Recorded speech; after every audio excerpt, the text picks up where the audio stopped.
Kowe sik sing anyaran. Iya. Kula ngadeg. Heeh, ngadeg ana. Ya Allah, alhamdulillah. Wong ning niate nyinden kok lagi nyinden tekan limbuhan kok gringgingen lho. Wis gawe wis. Nggih. Nah, wah.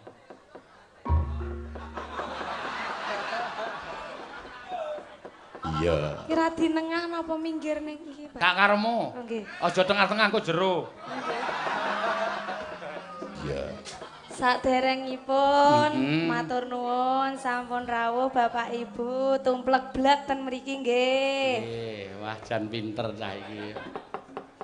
Niki acara napa, Pak De? Supitan. Napa? Supitan. Sumpitan. Supitan. Supitan niku napa, Pak De? Lah iki lek arep jelaske kangelan iki. Lah opo nggonamu Banyuwangi kono ora ana supitan? Lah supitan niku napa sik? Supitan kuwi bocah cilik cah kelas ya cilik lah. Sakmono kae sing nyandang Jawa kae. Ya kuwi diilangi sukertane. Sukerto sing pundi? Kula kok mboten dong to, Pak De. Aco aku malah ini. Iya. Ngene lho. Apa jenenge? Iki apa? Sik meneh wae. Ngene iki. Niku napa niku bentuke? Ayo ki ngene iki tak jelaske ngene iki. Terus iki dikethok. Dies terus dadi ngene iki. Sing dikethok niku napane, Pak De? Ah, ya kuwi. Ale arep duduhi kangelan. Iya. Wah, tobat iki. Kowe iki ra ngerti tenan to? Mboten. Waduh, Gusti. Tobat tenan kok. Niki ten saru-saru mboten. Ah iya no ya. Nek disebutke ya saru kok ya. Bahasa Indonesiane napa, Pak De? Burung. Burung. Heeh. Burung dikethok.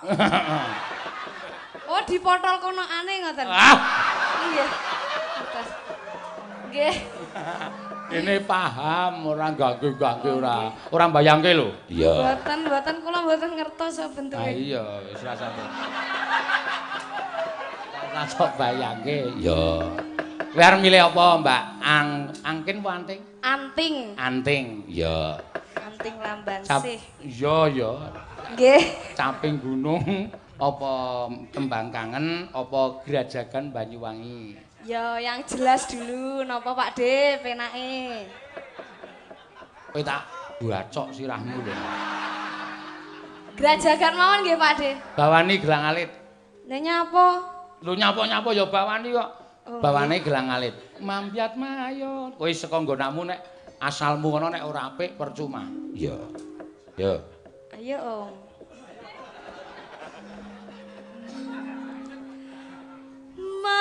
Sampun nggih. Loh. Dereng. Iya. Sun. Kowe le nyekel mik kok dadak ngene iki ngapa? Ben ISIS. Nek sing jeneng wong wedok ki sing sopan. Iya. Ning nek nggonamu arep nggonamu nek do nembang ngene nek ning yoja ngene. Nah, ngono, ora ngene. Heeh, ngono kuwi diengkupke ora kaya wangi-wangi kae. Ngono to ya kowe. Nyeram. Rusak nek direkam ki rusak rekaman. Kok ngrusak rekaman? Ngene lho. Wetan, saiki nek medun maket ngono.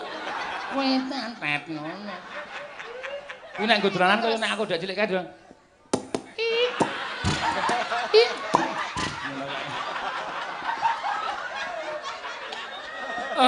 Aku wis lali mbiyen.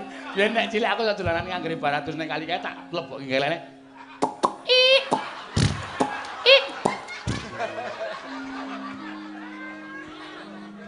Iya. Lho edan iki cengkok Banyuwangi asli. Lor lan kidul. Apik nak terus nak. Iya. Mula nek golek sinden ki rak rupane rasa ayu-ayu wis sedengan ngene iki tok. Iya, ya ming durung iso dandan. So nek wis iso dandan bocah iki mesti moblong-moblong kae. Ya. Keleke iki lho.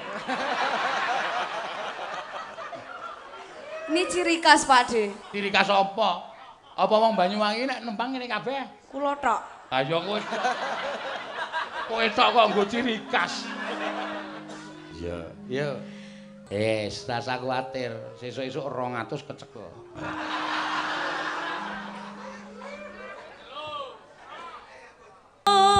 Bisa joget cara Banyuwangi ra? Aduh.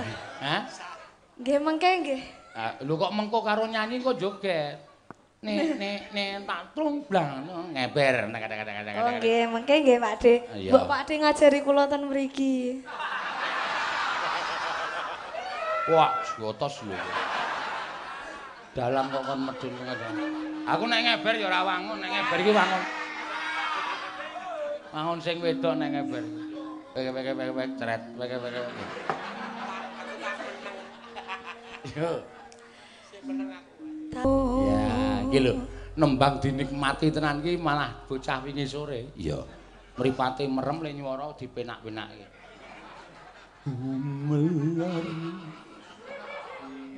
Gumelari.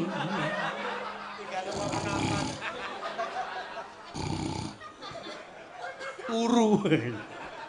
Taman Sari. Yo, gerajakan ya, gerajakan. Duh, Kowe iki ngopo ngono kulit? pirose kan nganu keleke kan ngene iki. Ah ya, nek keleke mingkup ya keneke ora usah maju. Mengkon ngingkup kelek kok kene maju ngene kok.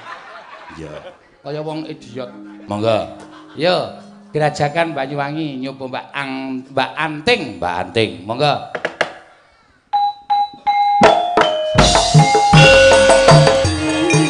Awas. Banyuwangi ya. Iya. Matur nuwun nggih Bapak Ibu.